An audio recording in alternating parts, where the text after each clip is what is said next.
Hey everyone, it's Kylie from Little Moo Designs. Thank you so much for joining me today.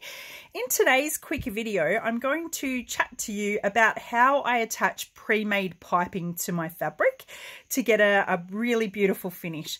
So this is the piping that I use. It's a cotton-based piping, and as you can see, it's super thin. So I get the effect of the little pop of colour with piping that we want without the bulk. I personally don't like the bulky piping, but that's just me. So what we do is we lay the raw edge of our piping up with the raw edge of our fabric, like so, nice and neatly, and then just hold into place with a few clips. Piping is easy once you've done it a few times, and I really love the finish that it gives. My bags, I would rarely make a bag without piping somewhere. So as you can see, I've lined it up. You're then going to go over to your sewing machine and you're going to put a bright coloured thread into your bobbin. And if you were using thicker piping, you might use a piping foot or a zipper foot, but today I'm just using my universal foot on my Benina B475. The reason is, with the piping that I use, it's so skinny that I really rarely need to change feet on my machine, which is super handy. So I'll take you over to the machine and show you what we do next. Okay, so I've got a bright coloured thread in my bobbin, and I'm just moving my needle across. And what you want to be doing is, see where that stitch line is, in there on the piping? We want to be stitching right on top of that stitch line if we can. Again, I'm using my universal foot, but you may need to use your piping foot or your zipper foot for this step. I am going to go my standard stitch length of a 2.5 for this.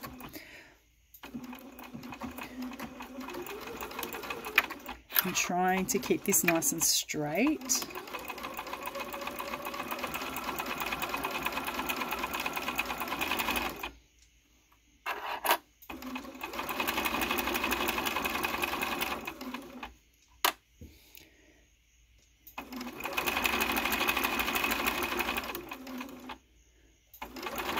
Going as close to that piping cord as possible, reverse stitching at the end of your fabric. Now obviously this is just a scrap, but you can picture this on your bag, and if you're making the Shine On Sling Bag in the sew along, it's exactly the same process. So you can see how close I've gone there, so that when we do the next step in a minute, you can see, if you can get that colour right with my camera, you only see the tiniest pop of the piping, not any of that stitching. And if you look on the back, you can see my bright coloured bobbin thread in there. So I'll show you the next step. So I've just grabbed my other piece of fabric, and we're going to go right sides together, raw edges lined up, and just put a few clips in the top.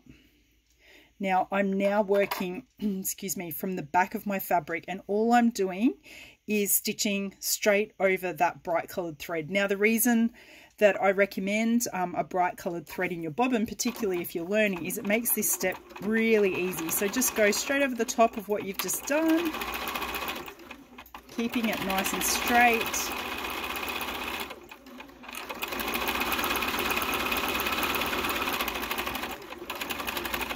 Now it doesn't matter what interfacing you've got in here. I've just used a scrap piece of fusible fleece in this one, but it would be the exact same process.